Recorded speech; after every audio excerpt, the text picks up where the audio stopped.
Holler if you hear me, and welcome to this week's edition of Ladies, Ladies, Ladies, because there is a giant fervor over the Critical Drinker getting his recent The Last of Us TV show video restored onto his channel, including a nice little rejoinder he gave to the people at HBO via our friends over at X, because yes, Yellow Flash is correct that when it comes to wanting to get something done on the platform, it's not directly going through YouTube partner program representatives or anything like that gets it, but going towards other social media outlets that gets their attention, and then they will go and restore what you're doing. And also the fact that, well, Critical Drinker being 2 million subs strong definitely helps in him getting a lot more of a voice out there. Say, if I had been smart enough to have started my channel earlier and started regularly doing content like this in, say, 2017 or 18 or even 19, I definitely would have had a much bigger subscriber base at that point, and say, me getting banned from Twitter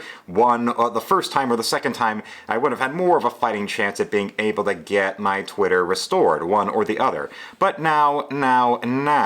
you look at the kind of people out there in the world that are just nefarious, entitled, miserable, mediocre losers, and how they are supremely jealous of how the Critical Drinker is just fundamentally a better person than all of them, and that includes men like Richard C. Meyer, the man who I believe is already past the age of 50 but still wants to call himself ya boy. Yes, the man nearly 50 who calls himself ya boy Zack, even though we know what his legal name is. But well, it turns out that whatever it was that good old drinker did to make your boy Zack feel so angry and insecure, because when they went and did that little Rambo prequel comic together, if I remember the title right, A New Kind of War, which was the origin story for Richard Crenna's character from the Rambo franchise, Colonel Samuel Troutman. And apparently maybe doing that origin story more better than what, your boy Zack, a guy who constantly talks up himself about having been a veteran and constantly brings up all kinds of stories about his military service, although the more and more I think about what good old your boy Zack was talking about with his military service, the more I'm reminded of something that my father would say about the guys who really saw some shit there and serving in their country will not talk about it and will not bring it up as something that he deified my Uncle Jim about. My Uncle Jim, who, once survived when serving in Vietnam, diving on an active grenade with Silver and Bronze Star to his name in his service and a Purple Heart and all that. But maybe my father was actually right about that. My father, the draft-dodging college boy, is more informed about what real veterans are acting like and talking about when they're done with their service than someone like your boy Zack. And maybe those who really did see the shit are not going to go on and on about it incessantly on a YouTube channel. Maybe an occasional little appearance like the on-camera interview once that my Uncle Jim did for a Veterans Association down in Orlando. And now the more you think about that, the more I will directly say that, yeah, your boy Zack, either he's a bad liar about his military service, or he's just somebody that doesn't know when to leave well enough alone, and his military experience has as much validity as the Change the Channel document from Channel Awesome, basically making your boy Zack in a Mars Girl. And since, like Mars Girl, the only thing that can keep close to relevancy in the internet world after years of what your peak was, having died out so long ago,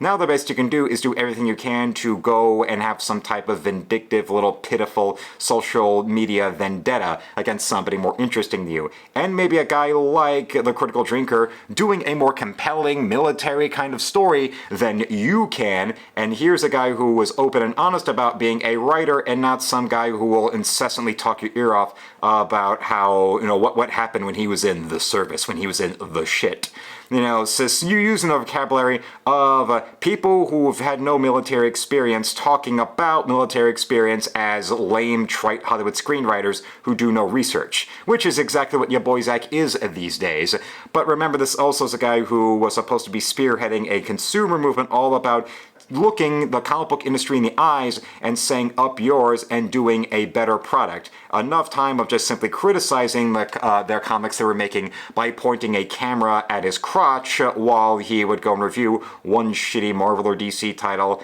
or an Image title or an IDW title after another.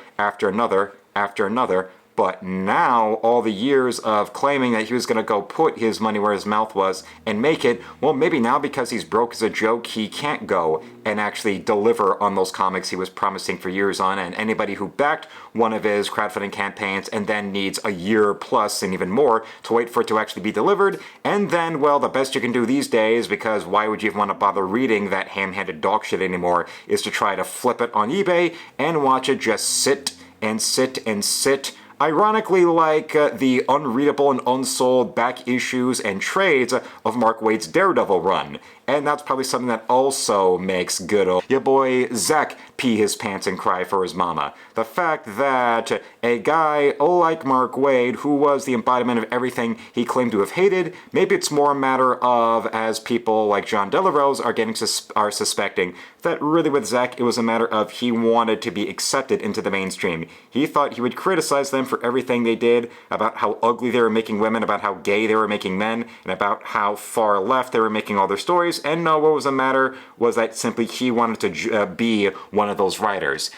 But, well, unfortunately for Zack, nope, that never came, and maybe now you know why a guy like him was even allowed to go anywhere near a glorified Colbert Report wannabe like the Jim Jeffries show Straight On, the Daily Show network that Comedy Central had firmly become by the year 2008. Not that, yeah, boy, Zack was ever interested or informed about that, because, well, let's just have Razor go and take the words right out of my mouth. Your boy Zack is an envious prick.